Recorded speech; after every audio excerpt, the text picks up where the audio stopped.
Hey, this is Bruce Montgomery here in Chicago with Green Engine Grow. This is the inauguration of the Green Engine Network. Can you believe it? We are starting our own network. We might as well start something. There's not a whole lot you can do in Chicago as a social equity applicant as we are waiting for those of higher office to grant us the opportunity that we've worked so hard to apply for. But that's not going to stop us because we're going to do what we can do. You know, beside touching the plant, this is all about touching people. It's about relationships. And I've decided, and everybody that is associated with me has had to come along for the ride, that we're going to make this more than just about our aspirations as a craft grower here in Illinois, because we would not even be able to dream of this without some very key relationships that are going to empower this experience for this wonderful journey called Craft Grow in Illinois.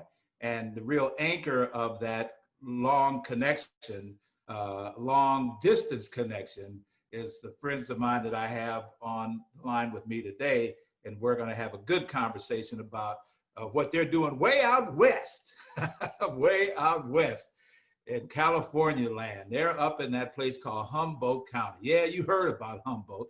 At least some of you have, and you probably have heard all kinds of different stories about it. Well, now we're going to get the real darn deal of what's happening in Humboldt County from some guys that have been living out there. They say they're even from Chicago. Who moves from Chicago to Humboldt County? Well, somebody did. A guy named Brian Swislow did. Oh, he did. Okay. So why don't you guys, introduce yourselves, tell the folks who you are. And Brian, why don't we start with you? My name is Brian Swislow. It is true, I was born in Michael Reese Hospital on the south side of Chicago. My parents were born and raised in parts of Hyde Park, went to South Shore High School themselves, and moved up their way to some Lamont, and then made their way to Skokie and Niles and Buffalo Grove, and followed north. And as I became of age, I found myself in Los Angeles through wanting to do music, and that led me to Humboldt County based on a girlfriend who didn't want to be in Los Angeles anymore. So I left music and other things behind to go see what was happening in Humboldt, and what I found was this amazing place called Arcata, California, where music and art and cannabis was a thing even way back then. How many years have you been in the Humboldt County area? I moved here in September of 1997. So that's 23-ish years, I suppose. Wow. Okay. 23 years. I did a small stint in LA again. I went from Los Angeles to Humboldt in 2002 to 2005. I spent my time in LA, but I made 4 or 5 albums worth of Humboldt hip hop music based on Proposition 215. Okay. What it was like to be in the hills, and these kids that were screaming about Humboldt weed. And I found these kids, and they found me, and music connected us, which is how Fatbol was ultimately born. Wow. Now, for those of us that are geographically challenged, we're trying to picture this. So we've heard of Los Angeles, we've heard of San Francisco, and so you're actually north of San Francisco. How far north from San Francisco? Well, like Chris said, 273 miles roughly. We're in a car. It's about 5 hours from San Francisco north to Arcata, and when we're about 90 miles or so south of the Oregon border, if that puts it in perspective. Okay. The part that you don't believe exists above San Francisco and Oregon, that's where we're at. And it's a lot bigger than they think too. Yeah. Now, see, back in the day, we would get out our daddy's all-state road atlas, and we start looking at the maps, or we pull out our AAA maps and look at this stuff. Now people, look at their Google Maps and try to figure out stuff but you can't get the big picture, of trying to put it all together. But when you say you're just 90 miles from Oregon, and then you're how far from the ocean? We could be in the ocean in 10 minutes. Wow. And so that's a pretty amazing part of these United States. And whoever encouraged you to leave Los Angeles and go to where you are, that person is pretty cool with me because Yeah. Well, and Chris can tell you he's from Southern California. okay. We didn't meet there. We met here, All but right. way of Southern California. And Yeah. Chris, what's your story? How did you end up there in the beautiful hills I grew up in SoCal. I grew up in Orange County, Santa Ana, and grew up in the '80s skateboarding and surfing. I mean, it was a glorious time to live down there. And then as soon as I started maturing and waking up and, let's be honest, eating psychedelics and seeing Grateful Dead shows, I realized that I didn't want to be around all that capitalism, materialism, and just I found Orange County to be extremely shallow. So at 18, I'm like, how far can I get away from this place and still be in California? And I found Humboldt and Humboldt State University. I came up here to study environmental science. Started playing my saxophone again, which I had put down halfway through high school. And that took me into reggae music. It took me into playing music and realizing that, wow, this is actually something that I still have talent at and I can do. And that led me into meeting this guy, first as a fan dancing at his shows and later as musicians sharing the stage together. And, and we kind of just lived in this really cool community of really just individuals, people that wanted to go against the status quo, be it artists, musicians, people that just wanted to farm, that wanted to, this is the one place you could kind of come and do whatever it is you wanted to do. It was kind of still like this last frontier where there was enough space and enough open-minded people to where it was just ripe for anything to grow out of it. So the connection for you guys really is multidimensional. It sounds like music was a big part of obviously both of your lives, but is music what led to the creation of this thing called Fatbol? Absolutely. I mean, long before, I mean, Chris and I kind of knew each other. Like I said, he would come to the shows and the house party was a spank party. And I was like, oh yeah, you were hanging out with Nacho or whoever you were hanging out with. We had mutual friends. And then later on realized that, we had the same friends who were playing music.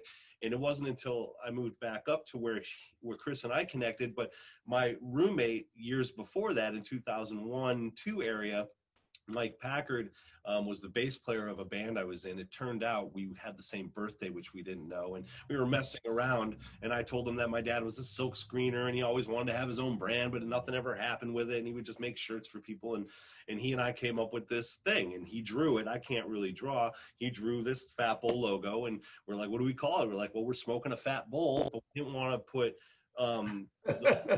like bowl, like fat, like weed, because I wasn't from Humboldt. I didn't want to claim Humboldt. I didn't want to put Humboldt on my name. I didn't want to make weed the thing like Seedless and some of these other companies, which are all reputable. But I knew that my vision would eventually include music and kids and education. I worked for camps with kids with cancer through Ronald McDonald House. And I knew there was a bigger thing.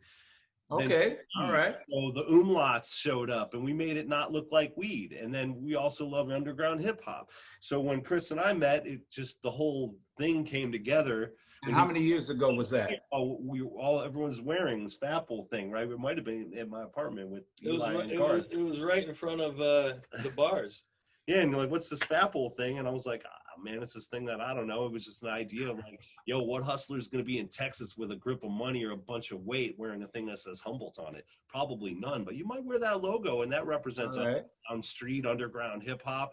It was an underground idea to lift up musicians. And then Chris along the way was like, let's do this. I believe in it. I think we can do something, and we can get visual artists to start collaborating with us. So it led to visual art and all the things that we became. And then between our connections together and playing in bands together, and then veering off and having other connections with different artists, it just brought in all of these these rappers, DJs, musicians from all different genres were all wanting to get down with us, which actually created the style of what Fatbol is. Like a lot of our designs are based on the type of musicians we've come across and those who've drawn that vibe. Now, do people not only in California, but when people say Humboldt and Humboldt, I guess Humboldt County, and that is kind of synonymous with growing. And is it all around growing cannabis or growing a lot of things? I mean, Humboldt is synonymous with cannabis. Let's just be honest about that. It's not really till people come up here and see our farmers markets and see, the kind of culture, really incredibly artistic culture. I think for a while we had the highest number of artists per capita here in Humboldt. And so there's so many organic farms up here. There's so many people growing beds in their vegetable gardens at their house. It's just a very abundant place where things like to grow. So I don't know any other way to put it. Like it's what will happen with us is we'll get our friends that'll call us up and be like, man, I was at a festival out here in New Jersey and somebody had a Fatbol hat on and I came up to him and I'm like, what's up? You been to Humboldt? I like your Fatbol hat. They're like, yeah, I got this in Humboldt, or my cousin lives there. You want to smoke a bowl? Let's do this, So everybody that sees the Fatbol logo across the country, they have some story about being somewhere at a concert or wherever at a park and bumping into somebody and sharing a bowl with a stranger just because they recognize the logo and the association with Humboldt County. Yeah, that's happened multiple Well, times. it must. In Rome, he was in an airport, saw some guy wearing a Fatbol thing, and he ended up sending me a Facebook messenger. He's like, man, you'll never believe that I just ran into a guy, and it was some European guy. He didn't know who. He was like, Fatbol. And he's like, oh, Humboldt County, you're from Humboldt. And like, they connected on that, just on that simple thing. So this is an overnight success that's been how many years in the making? 20. How long have I been here? 22. I mean, 2002 was when Packard drew the design. I mean, yeah, it got drawn up, and my dad made a T-shirt. There was a few people involved, Pamela, and Dan. There were a few people that got involved. My sister cleaned up the logo. My dad made some shirts and some hats. The hats ended up going to Booker T Jr. because Booker T's kid was recording Coop, and I gave him a hat. And then we made these Kangol style Fatbol caps, and then that was pretty much the beginning of the whole thing. And it wasn't until, I would make a dozen shirts when I had a little extra money, and I'd give them to all my musician friends, and I'd keep a couple for myself. And then again, 2-3 years later, Chris and I crossed paths, and he's like, what is this? We talked about it, went and saw a lawyer, shook hands, and he was like, how much do you got? I think we both had 10 G's, and we bought all those clothes, right? I was living in the apartment.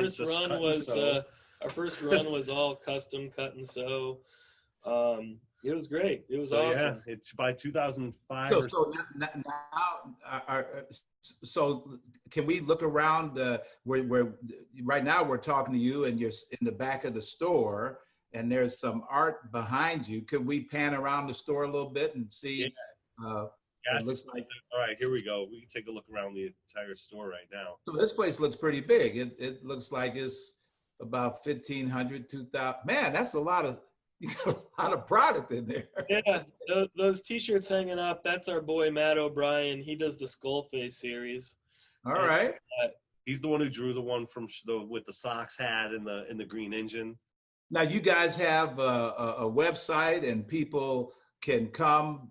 You do some e-commerce. Are you all techie like that? FAQBOL.com.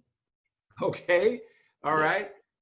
And so, man, that looks like a pretty, when I think of a farming area, this looks like something on, Haight Street in San Francisco. This looks pretty slick. Or downtown Chicago over by Clark, or, somewhere on where is it? Just south of the Loop. I can see the store like this in there as well now. But yeah, the store and the brand is based on urban lifestyle. The floors are dedicated to the roller rinks that I used to go to when I was urban lifestyles in the hills of Northern California. So when did cannabis get in the picture? You got the music, you got the art, you got the culture, you got environmental science. Where did the cannabis come from? I don't want to speak for you, but I think we both always felt that this would always be a ganja brand. At the time, 2007 is when we officially, that's when we declared our business, signed the LLC and all that. So 2007. At the time we were in medical, And at the time, some people were already branding and selling in medical dispensaries and everything like that. I was not ready to do that. I was not ready to come above board in that manner. I was still paranoid. We had all lived and done everything we had done under the veil of paranoia since as long as we could remember. Mm-hmm. So it wasn't really until 2015 and 16 when recreational was going into play that it was like Brian and I were like, dude, let's do this. We think we can do this. And along the way, we've had hiccups. I had an amazing grow in Oakland that I thought was going to be, it was in the green zone. I thought I was going to be able to get a permit. My landlords totally changed their tune on me and kind of went behind my back and kicked me out of there. And so. Was that indoor in Oakland? It was a 40 light indoor. It was the best thing that I'd ever had, best product I'd ever done in my life. I had some incredible partners down there, and we were really looking to tee off and as musicians and engineers, when you came into the Humboldt community, did the people embrace you? Were you able to connect with those guys that were growing long before you started growing, and then you guys started learning and sharing and collaborating and eventually got your own stuff? There's a pecking order, like first people got to learn they can trust you. But that happened, I think, pretty quick for both of us. We both fell into our respective crews, and music helps, man. People always want to hook the musicians up and come out to our place and trim for us. And so that's what happens. You start trimming for some people, and then you're like, oh, okay, I see what's going on here. And I was in the dorms at HSU hustling in the dorms, and it was just kind of a natural thing, and it was, we could get into the local politics of it anyway, all the way through it, but let's just say everybody through the entire system is involved in one way or another. I believe you. So then here comes these guys out of Chicago talking about a green engine opportunity. Had the news of what was going on in Illinois made it to California? Did you know Illinois was going legal? Did you know that recreational was coming? We've always had an ear to the ground out there. Yeah, I mean, my family is still there. I still have my sister and all of, I have a lot of blood family out there and friends, and we both do. We found out that we both have a bunch of friends that have indirect connections all the way through, and we've always had the thought that when cannabis, like Chris said, would go, it would make sense. And we're doing everything we can in California, but this opportunity in Chicago came up. And when it came to social equity, and that's what it is, it was like, everybody involved was like, hey, your brand actually works for what's going on here. I mean, you guys represent street, with integrity, you represent, people who are dealing with drug war, PTSD, and it's like we're dealing with it the same way in a different way. So when it came to Chicago, it seemed to make sense. And let's not even mention the fact that my dad grew up on the South Side, and it's like brings it home in an interesting way, and it cures my PTSD because. And I brought some weed to Chicago before in my life, you know what I mean? And like to be able to actually be part of something that would help create all the jobs and do all the things that we've been talking about that led us to this point.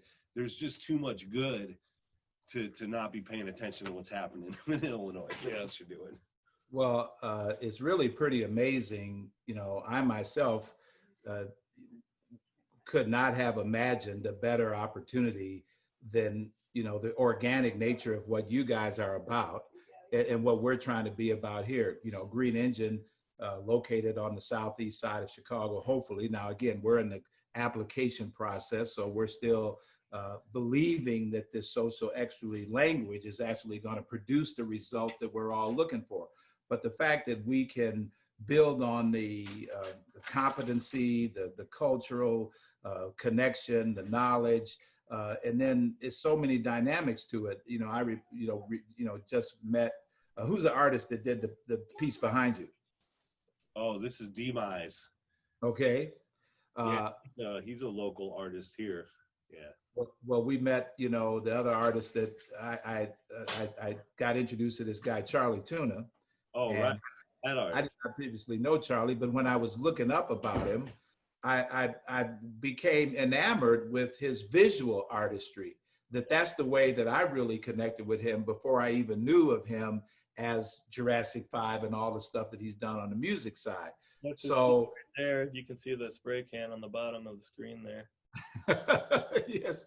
So this is just, and then, you know, Charlie being from Chicago and having roots in Chicago, Bronzeville, you know, in fact, we was laughing because where we want to be located with Green Engine is right up the street from a place that used to be called Funtown back in the day in Chicago. And it's where we used to race go-karts, and it was like a little mini, what was a place that used to be on the Riverview. That used to be the old school place on the north side of Chicago back in the day. So Funtown was like what we could afford, you know. If you get some batting cages or like that's right. Ski ball. Yeah. Exactly. So this is just an amazing connection. So then it sounds like the vision for Fatbol is just as strong today probably as it's ever been. And it sounds like it's resonating not just with me here and folks in Illinois, but it's resonating globally because of the reputation and the significance that you guys have on all different levels. So it sounds like you've got a vision that's hitting on not just this notion of craft. And I want you to talk about that for a little while too, about what it means to be a craft grower. What does that really mean? And hearing it from you guys, that where it all started. It's the difference between production, you know, that's just a simple term that people use a lot regarding ganja, even sometimes glass. So craft means that you're really paying extra attention and taking pride in the work that you're doing. That to me is the most important aspect of it, is that you're taking pride in the end result. And so you're kind of representing yourself in the product that you're producing. You know, when you're doing production, some of the people, we always joke about Mendocino, and it's kind of our little inside joke with the Emerald Triangles, but they do acres and acres and acres. They always had probably more production than we did, but the quality was never there. You know, we have these little microclimates up here in Humboldt County, you know, whether it's at 5,000 feet, 3,200 feet, whether it's an hour and a half east, or if it's, you know, 30 minutes from the ocean, you get these different microclimates. And so what really happened that people always forget to consider is that 40 years ago, people were developing their own genetics based on the microclimate in which they lived. So when I first moved here, and Brian, I'm sure remembers too, we had honeydew gold, we had white thorn, the thorn oil, we had the Island Mountain poison, the red mountain, and all these were different regions, different hill areas.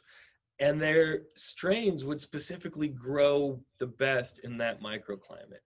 To me, that was the best representation of what craft grow is. This guy has developed this strain for over 30 years to perform perfectly in this little pocket of nature that he's carved out for himself. So when you take that and you move it indoor into an indoor cultivation kind of situation, you are creating God. You're creating the sunshine, you're creating the air, you're creating the earth. And when you're doing that, there's a lot of different ways you can do it. You can do it for production, you can use salt nutrients, you can, you know, monocrop the whole thing and go for large numbers and all that. Or you can be like, I want to take pride in my work. I want to grow the best of the best. I want to grow these very specific strains because of their healing qualities, because of their, you know, different characteristics and flavor, their different terpene profiles, their different Delta-9 profiles, CBN profiles, and really bring those qualities out of the plant. How do you give the plant everything it needs in the cleanest way possible? Wow, that's hearing you talk about it. You know, it's like hearing. I can hear the music person in your delivery, because it's like composition. You know, it's like what you strive for in a song, what you strive for to connect with an audience. And the fact that you guys that have been cultivating this phenomenal brand for more than 2 decades are going to come to Chicago and kind of, and you said something before we jumped on the call today, and I really like the way you put it, and that is, there's got to be some trust, and trust is earned.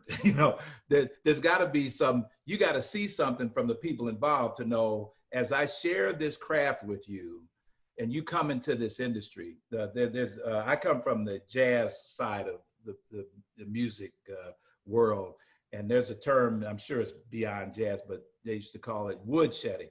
And some of the greatest musicians that we know were very intimidated before they got up on the stage with people. And if they didn't feel they could handle their business, they would go woodshed until they were kind of ready. And still they had to be brought up in the process of like being mentored and being brought along by the masters who would show them how to engage, how to solo, how to fit in and do the right kinds of things. And so I hear that in your voice, and certainly Swizz, I hear it in yours too. But the fact that you guys are committed to sharing and bringing us along on this journey with you. And so this is such an exciting partnership. Is this the first time that this happened, where you guys have made a connection outside of Humboldt County with somebody who's gonna come into this experience under your tutelage?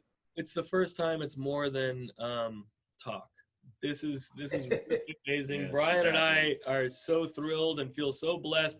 And we like you, Bruce. Your character is incredible. Wendy and the whole team they show a level of professionalism, and we don't know the market, the corporate world as well as you and Wendy and some of these other people. So it's really a co-learning experience. We're all bringing so much to the table. And the fact that we get to participate in the social equity aspect, the fact that we get to, teach these skills, teach this craft to, the community that has been hit the hardest by the drug wars, like the drug war is real, and we all are survivors. I'm a survivor. Brian's a survivor. I imagine, Bruce, you've probably got some stories. Everybody's got some stories of how they had to navigate losing their freedom for 5 to 10 years for something that they truly believe in. This part of Chicago where we're creating Green Engine in our craft grow facility. In fact, the building that we're in, of course, you saw it when you came to visit us during the wintertime. It was a little cold for your taste. And I remember you were like, look, I'm like, how long are you going to be in Chicago? You said, long enough to get back to O'Hare Airport, get out of here. So, but the building that we were in actually dates back to when the steel mills were on the east side of the city. There were all these little machine shops, 5,000 square feet, 10,000 square feet, and they all existed to keep the big engine running. They may only did one part, or right, fix, one kind of thing that was a part of that. But when the steel mills slowly evaporated from the east side of Chicago, there's still vestiges of it in Gary, Indiana, but that many of those communities were left for dead. And the blue collar jobs that brought people in the Great Migration all the way to Chicago, never came back. And there was really no effort to try to have an economy in many of these communities. So when you talk about the negative effects, people turn to something because they're trying to feed their families. They're trying to earn a living. They're trying to make do. And so some of these things happen in ways because people don't have other options. And that's a big driver for what we're doing with Green Engine is it's about creating serious economic opportunity and job opportunity. And here in a possibly a 50, 60, 70-year-old building that hasn't seen the light of day since the steel mills, and trying to put it in shape to where it could do something very special. And like our tagline with Green Engine is, we choose to grow. To me, growth, like anything else in life, is a choice. Yeah. You guys chose the lifestyle of music, of culture, of art, and you really said, I'm going to make the kind of life I want. That's my choice. I could buy into some things that aren't too positive, but I could take a direction and I've got to work at it. It's not means that everybody's going to stop just because I walk in the room. I'm going to have to deliver, but it is a choice. And that's what we want to do, is take advantage of this social equity opportunity. but make some choices and get some other people that want to make some choices. And I'm so excited because I think it's going to spill over the same way it spilled over with you guys, because there's a sports community, there's a music community. We're not far from a couple of major institutions, Chicago State University, just like you're not too far from Humboldt University. So it's a lot of similarities between the two of us, and I think it's going to be giving us a lot of benefits. So this is the first conversation that we're having. It's not going to be the last. It's not going to be the last I have with you two guys again, because we want to start sharing this energy, this knowledge, this passion. I know you got a lot to tell about what's really going on there, and we want to see it in a number of different ways. We want to see some of the art. We want to see what it looks like up where stuff is growing. We want to see how you actually produce and design, and so when you're doing your merch, is that manufactured somewhere around the same area that you guys are? Yeah, Cassie, why don't you kind of do a little spin around the shop there? We have, we're lucky enough to where we've been able to streamline our production to where, we don't use huge 8-10 color silkscreen presses anymore. Much of what we do is either centered around heat presses and doing transfers with plastisol and other inks, and that DTG machine she just scrolled by there. Okay. That is digital. That made this type of design where you can get really laser perfect images onto a cotton t-shirt, and it's been our trusty. Yeah, there's a good example right there. Yeah, as well. It's been our trusty workhorse for 5 years now, and okay. It's neat because it allows us to experiment in the store. We can do short runs, and a lot of businesses like that, they don't have to order 200 shirts to get a good deal from us. And, I didn't know anything about printing clothes when I started this. Brian grew up with a father that did silk screening. We're two musicians that fell into the fashion world haphazardly.